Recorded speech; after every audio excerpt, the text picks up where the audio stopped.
This is the road for JT.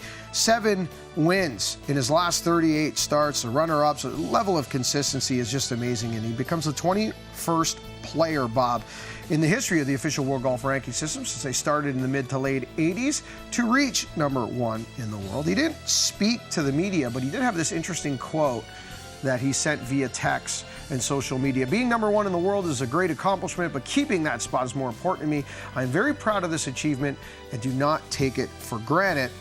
And take a look at some of the greatest runs in history. Well, nothing beats Tiger Woods and what Tiger Woods has been able to achieve on 2 different occasions. If you look at those runs, it just shows you the dominance and the epic performances from Tiger Woods over the years. Greg Norman, a great performance there. And then Dustin Johnson coming off, in the big picture of things, a very historic run at 64 weeks.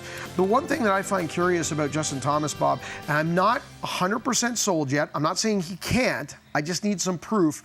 It takes a certain psyche and mind to be comfortable with world #1, to be able to say, I want to stay here, be here, and keep that spot and carry that mantle, so to speak, around. Tiger loved it. He thrived in it. Other guys do not do so well in it. They get there and they get away. Justin Thomas had the opportunity to do this a few times already this season. And every time he had the opportunity to grab #1 in the world, he went in reverse. He kind of backdoored it again this week.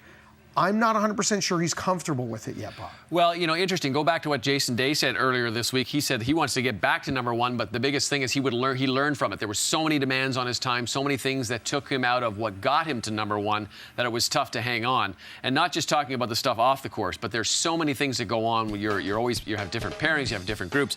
For Justin Thomas, here's a guy who October 2016, he had 1 win and he was ranked 35th in the world. So he has played some very impressive golf over the last year and a half or so. And I think, though, that this is a battle between him and a few other guys. I think we're going to see #1 trade places a little bit before this year is out. I don't think you're going to see a Dustin Johnson go 64 weeks in a row. I completely agree with you, and I think it lends itself to the comment of who might be player of the year, who's going to win majors. We just might have 4 or 5 names in a wheel to pick from at the end of this year. It could be crazy, and watch out for Jason Day because of what you mentioned and his recent play.